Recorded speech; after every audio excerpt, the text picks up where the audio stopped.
Six ఇచ్చిన చాలా కష్టం కదండి. ఏం చేస్తున్నారు, మీరేం చేస్తున్నారా, మిగతా వాళ్ళు ఏం చేయట్లేదు? నిజంగా నేను నిజంగా ఏం చేస్తున్నానో నాకు తెలిస్తే 6-12 అవ్వాలి, 12-18 అవ్వాలి, 18-24 అవ్వాలి. అంత అవుతాయని నాకు నమ్మకం లేదు. సో బేసిక్గా నచ్చిన సినిమా ప్రాణం పెట్టి కష్టపడి చేస్తున్నాం. వర్కౌట్ అవుతూ వస్తుంది. ఏదో రోజు బ్రేక్ పడుతుంది, మళ్ళీ మొదలవుతుంది, మళ్ళీ బ్రేక్ పడుతుంది. I think that's the flow. ఇప్పుడు బేసిక్గా ప్రాబ్లం ఏంటంటే ఈ నంబర్ పెరిగే కొద్దీ టెన్షన్ స్టార్ట్ అవుతుంది. అలా అంటే ఫ్లాప్ కావాలని కోరుకోవట్లేదు, బట్ ఈ క్వశ్చన్ ఎక్కువ అవుతుంది నాకు. సో ఇన్నిట్స్ 4-3 అప్పుడు 3 అన్నారు, హ్యాట్రిక్ 4, 5, 6 అనేటప్పటికి అది పెరుగుతుంది ఎనర్జీ ప్రతిసారి. సో భయం అనమాట. నిజంగా ఇందాకే బ్యాక్ మాట ఉన్నాను కదా, ఒక లైన్ కట్టినప్పుడు బాగానే ఉంటుంది, 3వ 4వది వెళ్ళినప్పుడు తెలుసు మనకి ఏదో ఒక రోజు అవుతుందని.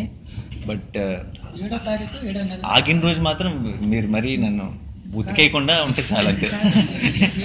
డెఫినెట్గా అవుతుంది ఏదో ఒక రోజు.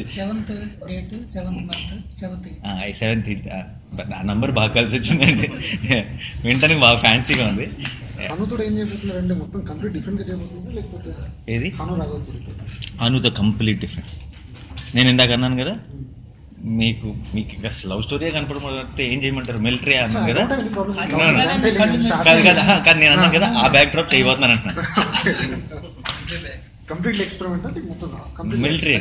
Military first time I think Telugu film లో. That will be next year summer టైంలో ఉంటుంది. ఇప్పుడు కదా కంప్లీట్ హీరో అని పేరు తెచ్చుకుంటే నాని మినిమం గ్యారంటీ హీరో. అదేమన్నా కొంచెం నాకు నిజంగా మినిమం గ్యారంటీ ఆ లాజిక్ తెలియదు. నేనేం ప్రెషర్ కుక్కర్ కాదు. అంటే I really don't know what is minimum guarantee. అంటే నేను మనం అసలు ఆ లాజిక్ అదే ప్రొడ్యూసర్ మేబీ అదే టేబుల్ ప్రాఫిట్ అలాంటివన్నీ విన్నప్పుడు సంతోషంగా అనిపిస్తుంది. కానీ మినిమం గ్యారంటీ అంటే నాకు నిజంగా తెలియని ఒక వర్డ్ టర్మ్ అనమాట.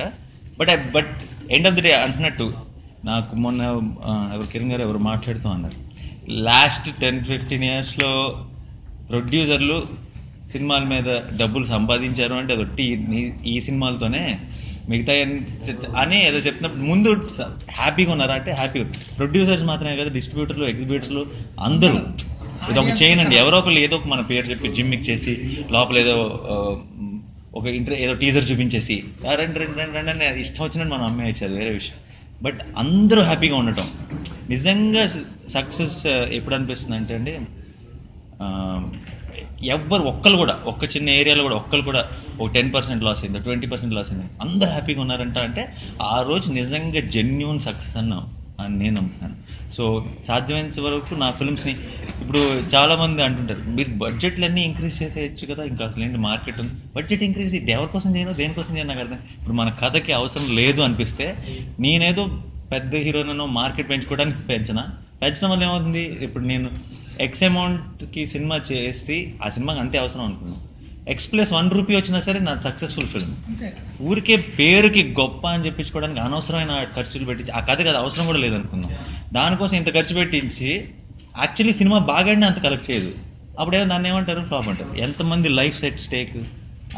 సో నాకు I really don't believe in all that. But end of the day అందరు ఈ సినిమాలో ఇన్వాల్వ్ ఉన్న ప్రతి సినిమా, దాంట్లో ఇన్వాల్వ్ ఉన్న టెక్నీషియన్కి, దాంట్లో ఇన్వాల్వ్ ఉన్న యాక్టర్కి, దాంట్లో ఇన్వాల్వ్ ఉన్న బిజినెస్ పీపుల్కి, అందరికీ ఒక చిన్న ఐడి కార్డ్ లాగా పనికి రావాలి. అంటే దానికి గర్వంగా చెప్పుకోగలరు, ఇది నా సినిమా అని చెప్పుకోగలరు. అది జరిగితే చాలు.